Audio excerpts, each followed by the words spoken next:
In December of 2000, an entire family was murdered inside their home address in western Tokyo.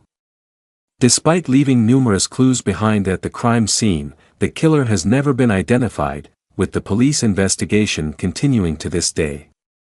This week, we look into the harrowing case of the Setagaya murders, staring at the crime scene photos which had been laid out on the desk of his dimly lit office. Takeshi Tsuchida felt consumed by an overwhelming sense of frustration.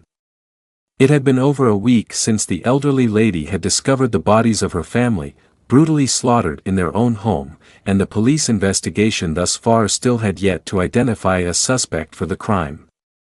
As chief officer of the Seijo police station, Tsuchida had inevitably been entrusted with this high-profile case, along with orders to bring the matter to a quick resolution, and at first glance, that had seemed a foregone conclusion, with personal belongings and forensic evidence left behind by the offender yielding vital clues, which should have irrefutably uncovered the killer's identity. But within a short space of time, it had become apparent that the DNA which had recovered from the crime scene did not relate to any held in the national database, effectively curtailing what should have been the most obvious and effective line of inquiry.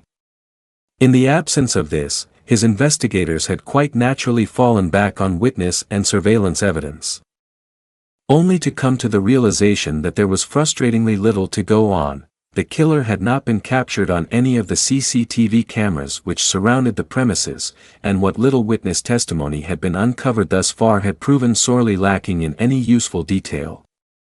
Gathering the photographs together and returning them to the case file, he glanced across at the sheet of A4 paper he had intended to use to map out the next stages of the investigation.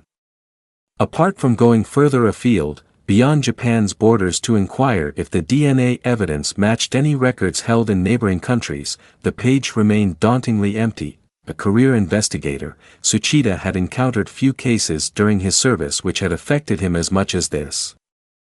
Given the sheer brutality and horror the attending officers had documented at the scene. And despite their best efforts to keep the specific details of the murders from escaping into the public domain, the department's reputation was already under sustained attack. Whilst updating his superiors on the progress of the case, he had noted the concerned glances and weary sighs his remarks had elicited. He had also been asked to comment on several newspaper articles, accusing his men of incompetency and inefficiency, citing largely historical issues within the Tokyo Metropolitan Police which had long since been resolved. Taking up his pen, he stared again at the empty page before him, silently determined that he would find and punish this brutal killer. No matter what the cost or personal sacrifice, no barrier would stand in his way as he worked to identify the man who had savagely robbed 4 innocent family members of their lives. It did not take long for the investigators assigned to the Setagaya killings to piece together a timeline regarding the final hours of the victims, who had spent the 30th of December like so many other families in Tokyo that day, preparing to see out the end of the year together. During the course of their day, they had gone out shopping before returning home and making arrangements for the following day's celebrations with relatives over the phone. After dinner, they had then spent the evening watching television before finally retiring to bed. The head of the household, 44-year-old Mikio Miyazawa, worked for a marketing company and had periodically logged onto his computer throughout the course of the day to check for and reply to work-related emails.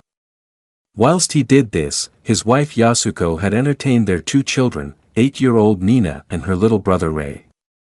But as the 4 of them had later been found asleep in their beds, at approximately 11:30 p.m., a dark figure had slowly emerged from the interior of the park, which bordered the rear of their home. This shadowy form had silently slipped from a group of trees, before cautiously scaling another tree which stood in the garden at the address. He had then reached across and removed a protective screen which covered the second-floor bathroom window, before hauling himself in through the now insecure opening.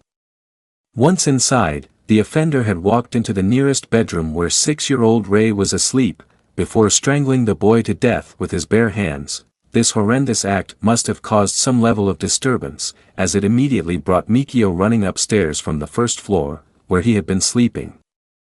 The struggle that took place between Mikio and his assailant was short and brutal. The intruder was armed with a traditional Japanese kitchen knife, which he used to repeatedly stab the father of two in the head. So hard that the end of the blade broke off, lodging itself deep inside the victim's skull. Before he died, Mikio had successfully managed to inflict some minor injuries on his attacker, but he simply could not survive the strength and brutality of the onslaught he had faced. As his lifeless body fell backwards down the stairs into a heap, the killer then followed it down to the first-floor landing, where he repeatedly hacked and slashed at it with the broken knife. After concluding this senseless desecration, he then turned and walked back up to the second floor. Here, he attacked Yasuko and her daughter, inflicting injuries far more savage than those he had inflicted upon the male members of the household. Before finally ending their lives using a Senko knife from the Miyazawa kitchen. His goal now seemingly complete, the murderer unplugged the phone line, but then elected not to make good his escape. Instead, for the next few hours, he chose to remain inside the house, carrying out a series of seemingly mundane tasks. Ignoring the bloodied and battered bodies of his 4 victims, he had located the family's first aid kit and then treated his injuries. But he made no effort to clean up the blood he had lost, or to hide or conceal the dressings he had used. He simply left them lying on the floor in plain sight for the authorities to find, having cleaned and bandaged his minor cuts. The killer then moved into the family's kitchen, where he made himself a pot of barley tea. To go with his drink, he removed and ate some melon slices from the fridge, before going on to consume 4 ice creams from the freezer. After this, it seems the attacker went for a nap on one of the living room sofas for an hour or two. He then awoke and logged on to Mikio's computer for a time, before using one of the toilets and making no effort to flush away the waste he had left behind, and then finally exited the address in the early hours on New Year's Eve. The police were quick to discover that the family's killer had left the broken murder weapon at the scene, which bore traces of both his blood and that of his victims. He had also inexplicably left a small bag lying on the floor, which contained highlighter pens and a small quantity of sand. All of these items were duly recovered and sent for forensic analysis, in the hope of identifying the killer. And whilst along with clothing fibers which were also discovered, they did provide vital clues as to the identity of the murderer. It quickly became clear that the hunt for him would not be an easy one. The killer's DNA and fingerprints were both identified and analyzed, but did not match anything held within any of Japan's national databases. What could be ascertained from the analysis is that he was male and of mixed heritage, with one parent likely to have come from southern Europe or the Mediterranean region. His blood was identified as type A, and from the nature of the wounds he had caused to his victims, he was believed to be right-handed, of a slim build, and measuring roughly 170 centimeters tall. Analysis of the force used to commit the murders produced an age range of between 15 and 35 years old, but beyond that, nothing more of the conclusive nature could be confirmed. Analysis of the fecal matter, which had so carelessly been left behind in the toilet at the crime scene, indicated that at some point during the day, before he had committed the murders, the murderer had consumed a simple meal of string beans and sesame seeds. It would later be confirmed that both the kitchen knife used to commit the murders and the clothing that the killer had worn, had been purchased somewhere in Japan's Kanagawa prefecture, situated over an hour's drive away. In time, the police were able to confirm that only 130 units of the sweater worn by the murderer had been made and sold, but frustratingly, their inquiries would only lead them to 12 consumers who had purchased these garments. However, perhaps the most surprising and intriguing clue as to the attacker's identity would come from detailed analysis of the sand, which had been found inside the discarded bag. Scientists were able to narrow the source of this particulate down to the Nevada desert in California, more specifically, the area situated around the Edwards Air Force Base. Since the time of the murders, there have been a number of different hypotheses put forward regarding who could be responsible for the senseless killing of this young and seemingly unassuming family. These vary somewhat in terms of their viability and credibility, and sadly, the nature of the evidence recovered by the police investigation appears so limited that no single suggestion seems to be any more realistic than the rest.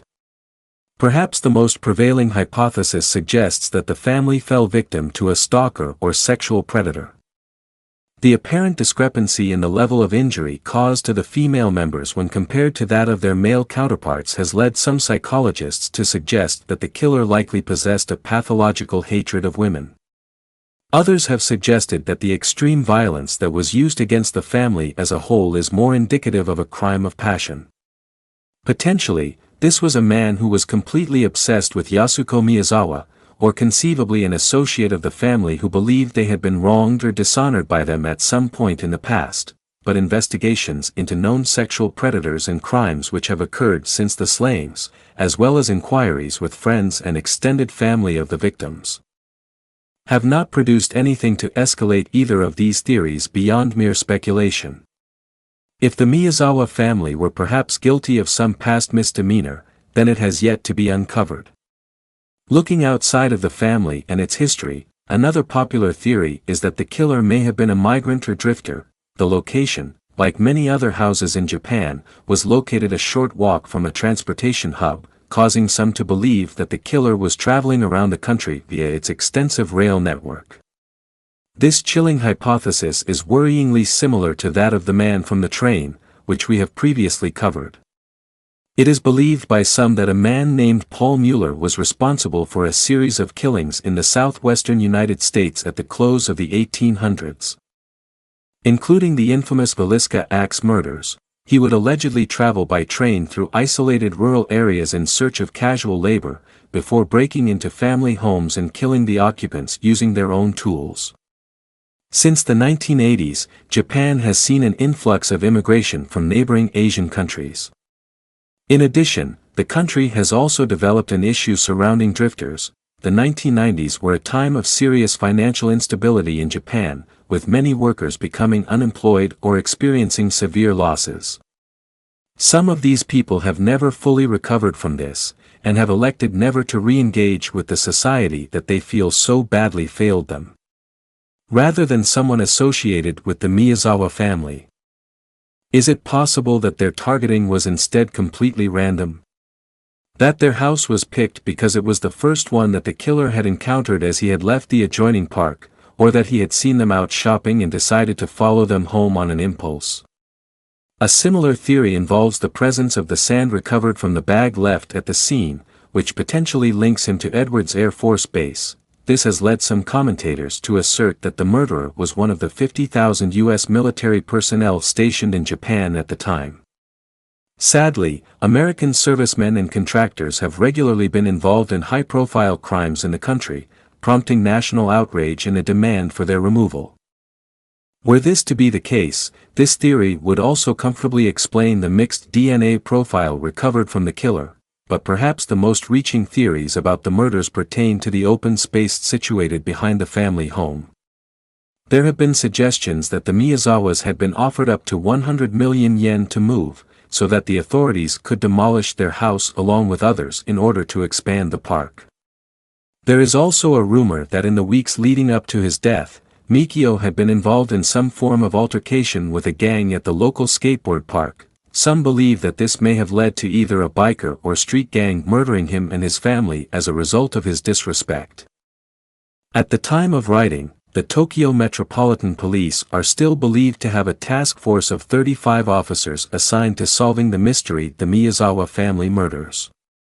The investigation has secured over 12,500 different evidential exhibits, and there have been in excess of 15,000 tip-offs from members of the public to an information line set up by the police. After spending 8 long years heading up the case, Takeshi Tsuchida was eventually forced to retire, but has continued to pursue the matter independently from the ongoing police investigation.